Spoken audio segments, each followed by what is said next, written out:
Today I'm sharing ways to stretch your stencils, and I'm not just talking about spinning, flipping, or shifting either.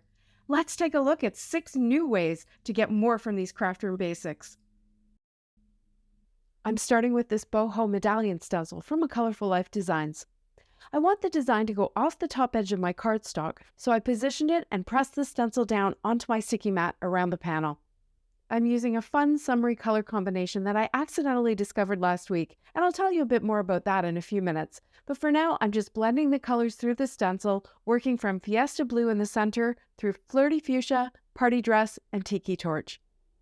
Okay, this is pretty, and you can see why this stencil is a customer favorite. But let's say I now think there's too much white space at the bottom. I grabbed one of the layers from the layered dot set. This one has little groupings of 4 dots, and I masked it off so I had a little grouping of 3 little dots. The dots are fairly small and close together, so you do need some precision with your taping, and if you had a clearer tape, that might be better so you could see through. But now that I've got them masked off, I just blended some more Tiki Torch ink through them, around the edges of the mandala. Because there's already dots in the design, this stencil is a perfect choice for extending the mandala outward without it looking like an add-on. To finish this card, I stamped a birthday sentiment from Ellen Hudson, cut a little partial circle negative frame around the center of the mandala, popped both pieces of the white panel up over a black panel, and added some of the new iridescent dewdrops from Crafty Meraki for some sparkle. I struggled to find a word that I liked that was the opposite of extend, and I think this one works best, even though it does have maybe some negative connotations. I'm going to use masking to make the mandala design smaller, but still look like it's a full design with proper clean edges. I'm using one of the stencils from the Marvelous Mask Circle set, but you could easily cut a mask like this from paper and use it for the same result. I pressed it down onto my sticky mat, and then I lined up the mandala on top. Because the 2 stencils are the same size, there's no stencil part of the mandala sticking to the mat, and that means I need to use some tape to hold it in place. Then once again, I just blended the ink through, working from the center out, but I started with Tiki Torch this time. When I removed the 2 stencils, you can see a nice crisp edge to the design, even though it's really only a partial image of that mandala. You could even combine the constricting and the extending and put some of those same yellow dots around the outside of this design for yet another look. To finish this one, I cut 2 negative frames and I popped up all the pieces of the white panel over a black base. I stamped a little waffle flower hello in the center, and I added some dewdrops around the inner circle. I have the ball jumble mask here, and I'm just trying to figure out how to position it before sticking it down as much as I can. I have one ball here that isn't touching the sticky mat, so I added a piece of tape to just help hold it down. Then I blended my inks, and I made a mistake and started with Flirty Fuchsia instead of the Fiesta Blue, and that caused me all sorts of stress. Anyway, I did blue next, and then instead of doing Party Dress, I skipped to Tiki Torch, and that gave me a green that I had not intended including in these cards. And then finally I went to Party Dress and I blended it up toward the top of my panel, letting it fade out by lightening my pressure. So far I'm not doing anything unexpected. But with a little masking, you can completely change the look of the balls to rings. This is the other layer of the layered dot set, and it's the perfect size to fit inside each of the balls in this design. But again, you could create your own mask if you don't have something like this. I blended ink through using 2 colors for each one, depending on where I was on the design, to make it look like the stencil was actually a ring stencil rather than solid balls. But there's lots of options for getting different looks. You could use completely different colors, like a gray through all of them.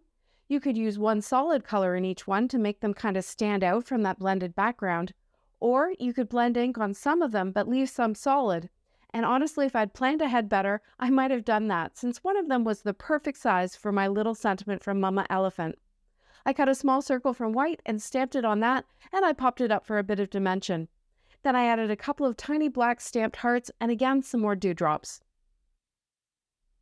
Next up is some partial stenciling, which I guess is kind of a variation on shifting.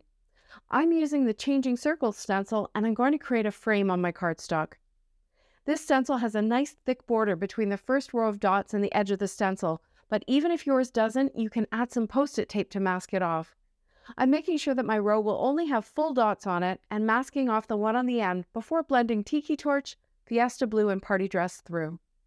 Then I flipped the mat over so that I could get to the other side of the panel, and I did the same thing. For the top and bottom, I used another section of the stencil, lined it up again so I wouldn't be cutting off any dots, and this time started with Flirty Fuchsia in the center, then the Fiesta and the party dress. And then I flipped it to do the other end. Last week, when I was test driving the Gina Wreath Builder template, I was trying to mix cool and warm colors, and that's how I found this fun combination.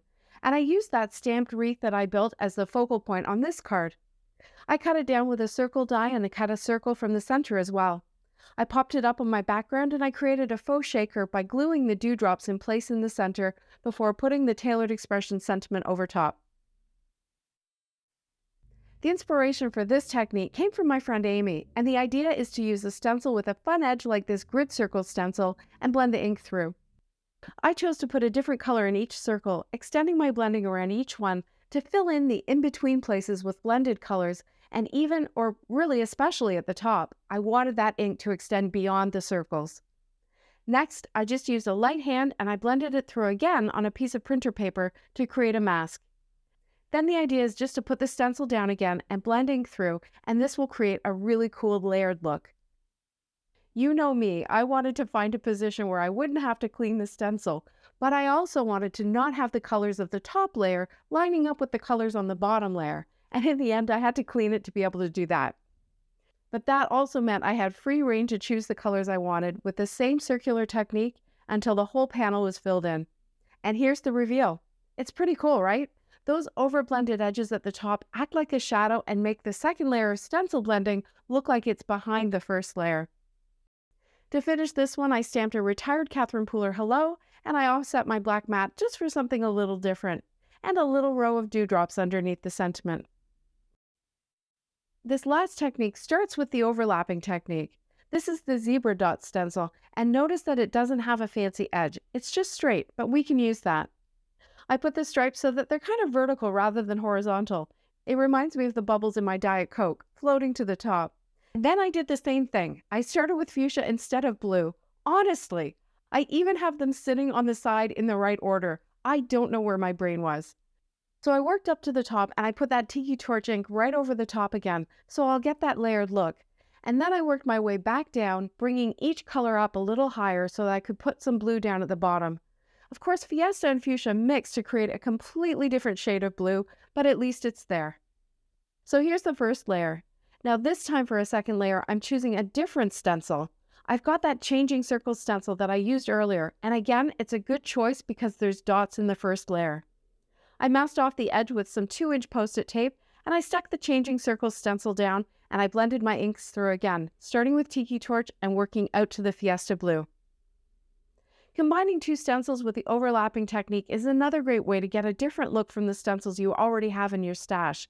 Plus, that white line from the edge is the perfect place for me to stamp a big thanks sentiment from Ellen Hudson. For this one, I simply added a black mat and some dewdrops glued over some of the dots in the design. Which stencil stretching technique's your favorite? Let me know in the comments below. Thanks so much for watching. See you next time.